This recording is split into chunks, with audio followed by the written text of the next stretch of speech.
All right, everyone. So the new update live stream, or I guess the campfire chat, just finished. I'm here to give you all a summary as I did last time. Try to keep it a little bit short and sweet, but it did have a lot of information, specifically numbers in this one. So it might be a little bit more tricky to kind of get through some of this. But without further ado, let's dive into it because there's a lot of things to talk about. Everything that we kind of knew about Diablo is basically changed. So first off, this focus on class updates, resistance, and damage buckets, alongside a few new things coming in the future updates. And there's also a list of target farmable uniques in the game. They basically gave us all the bosses and what you can farm from them. Now, this doesn't mean that you cannot farm uniques from other areas of the game. So you still have a chance to farm, a unique randomly or find a unique randomly as you're going into World Tier 4. But these are the ways you can actually target farm. Now, there are a bunch of items available. Like oftentimes bosses will have 3 to 4 per class. So yes, they are target farms, but if it takes a long time to get the resources and then you have to go for the boss, I don't really know how valuable this is going to be. Again, they didn't give us numbers for the specific boss farming, but we'll see if that changes anything. Resistances. Okay, this is really, really important. Resistances are now a core part of the game. And the big thing, I think, over anything is armor is now only physical damage reduction. So before, armor would reduce just basically all damage you're taking. Armor is king, stack armor. Now armor is only physical damage reduction. This is big because this is forcing you to go for resistances. And the way they've changed it is before it was multiplicative scaling. So basically you could never get to a cap.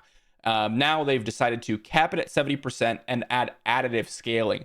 And they basically said that you can get this roughly at level 80. Level 80, you should be approaching 70% cap because all rings and amulets have all resistance. So before it was like fire and lightning or, shadow and fire or whatever it was. Now it's all resistance on rings and on amulets. Before it was just amulets that had all resistance most of the time. So this also allows you to really get a lot of value out of your resistance. Obviously, the more resistance that you get, the more valuable it becomes because the less damage in total you're taking and the more damage you're reducing. They mentioned also that you can increase past the cap by getting certain effects that break the cap, giving you additional cap to resistance. This is really, really important. Now, you'll basically want to cap out 70% resistance and then stack armor because it's going to really help you out against basically all bosses. So we'll see how this ends up playing into the game and whether or not we're going to be a lot squishier, because I would say that most people are going to feel that they've gotten a lot squishier because, well, you're not going to be just focusing on armor. It's a little bit more tricky than that because you have to add in resistances now. As for uniques, this is the other topic that they kind of went over. They were going to add larger stat ranges. This is a really, really big change. There's a lot of specific uniques that they mentioned, and I'm not going to go through them all here because that would take, another 20 minutes or whatever to go through all the implications of all the uniques and everything. But essentially, the main changes that they made are larger stat ranges for specific stats. They've added new unique stats like longer tornado duration or things like that. They also made it so all uniques can roll any stat. For example, if you have a skill rank on your gloves for your upheaval, now you can have upheaval on that specific unique that's a weapon, which is really crazy. This makes it so that, well, the substats really matter because you can now get some insane substats that break the overall maximum that you could have had before.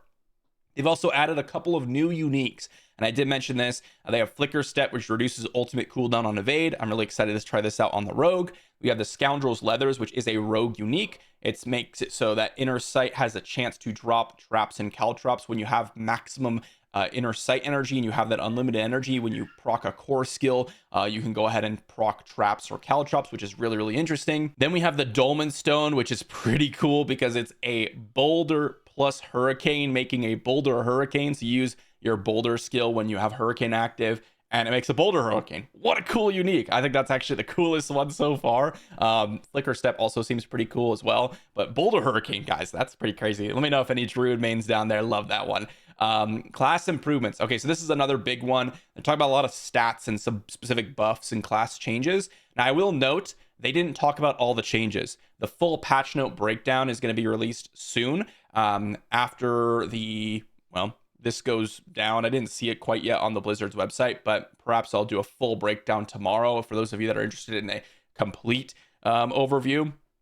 But mostly buffs coming in. They also changed how Fortify works. It works with maximum life instead of base life. This was a big problem with a lot of different things in the game that only scale with base life. Basically, the more max life that you had, the worse Fortify actually was.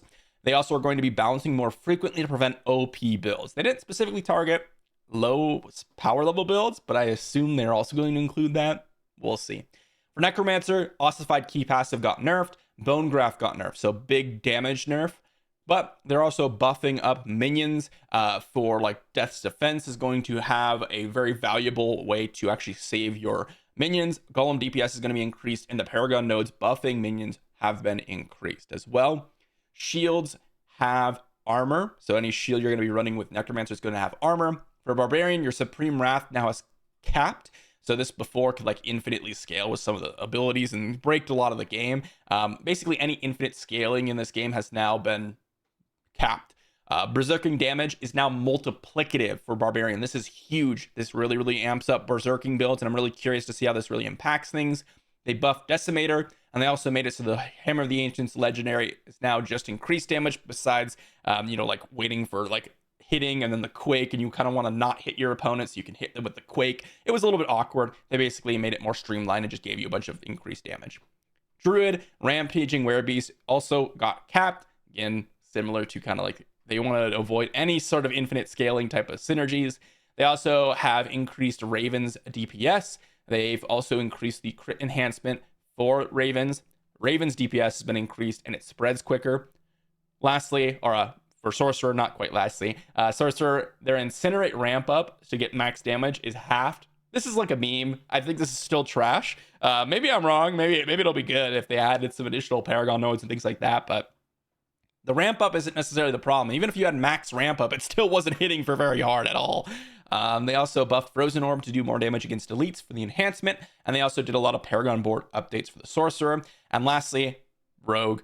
Most balanced class, not many changes. That's what they said. And they're like, yeah, Rogue is in a pretty good spot. And I would agree with them, to be honest. I think Rogue overall in the game was the most balanced class, where they had like very good builds across the board, and they were just relatively a stronger class. Like, compared to other classes, they were a stronger class, but in terms of its own class, it was the most balanced. The big difference, or I should say the big, I guess you could say, thing that wasn't balanced with the Rogue is the basics, and they did buff every basic besides Puncture. Is it enough? Probably not. It depends on what builds and what kind of uniques and all these different other seasonal mechanics are in the game, but with the damage bucket changes, that actually might have changed how viable Puncture is, not necessarily buffing the other basics. So we'll see how this changes the damage buckets, or how the damage buckets change the basics for the Rogue. They also buffed Impetus as well. And lastly, for the overall changes, we have a couple of damage bucket changes and other things that have been changed in the future or coming soon. For damage buckets, this is probably the biggest change inside the game. They are drastically changing vulnerable and crit damage and changing overpower a little bit. So before, there were multiplicative increases between crit damage and vulnerable damage. This is now capped. This is huge. Okay, so before, if you just stacked a bunch of crit damage, stacked a bunch of vulnerable damage, they mix, they multiply, you do a massive amount of damage.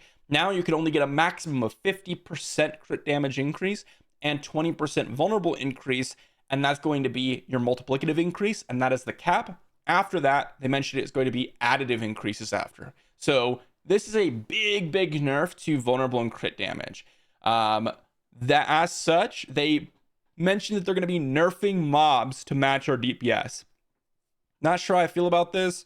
We'll see how this is in game, because if they're nerfing mobs to match our DPS that has been drastically lowered, we don't really know if this is going to be a nerf or a buff, because we don't know if the mobs are nerfed enough or if they're going to underestimate how truly powerful the multiplicative increases of crit and vulnerable were. They also made it so skill ranks still scale multiplicatively, so skill ranks on those uniques are going to be incredibly important because we're getting so much less multiplicative increase in damage. Lastly, they've also buffed multiplicative bonuses in Paragon nodes, uniques, etc. This, to me, is actually the most exciting change in the entire patch here. The reason for this is they're going to be adding Paragon nodes that say, hey, if you go ahead and get bonus damage with fire skills or whatever it is, you have, now it can be potentially multiplicatively increasing your other damage if you pick up this node or this unique or whatever. That is really, really cool. It allows you to really implement a lot of new builds that weren't there before. So I'm really excited about that. Overall, damage buckets drastically different. Big nerf to our damage, so hopefully they nerf the opponents equally so. And for other stuff coming in future updates for 1.1.2 or 1.2.1, I should say, 2 new Paragon glyphs per class. They target a specific skill usually, as far as I saw. There's going to be a new training dummy and a new Paragon board reset. Nice quality of life coming in at the end here. Overall, for the patch, I would say pretty interesting. They're changing up everything from uniques to resistances to how we basically went around the game in of itself since the launch of the game. And we'll have to see if this is a good thing or a bad thing. I'm hopeful, but I will say there's a few things that are concerning to me. And the biggest thing I would say is this nerf to crit invulnerable damage. Because as the reason they're doing this, every build was running crit invulnerable damage. And so if this is a drastic nerf, and, well, it is a drastic nerf, and they don't nerf the mobs to match it, we could feel way weaker like we did in Season 1. And guess what? They don't want a repeat of Season 1. The fact that they nerfed basically every build, all of our damage just got lower, and we felt a lot weaker, less fun. We don't want that to repeat, okay?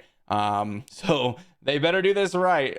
And if they don't, they could ruin Season 2 before it even gets off the ground. So we'll see. But I'm pretty hopeful, and I think these are good changes. I'm really excited to incorporate resistances into our builds and all that good stuff with uniques, kind of changing the landscape, and hopefully inviting a lot of new builds with the uniques. Let me know what you think in the comment section down below. Very excited, and I'll see you all for the next one.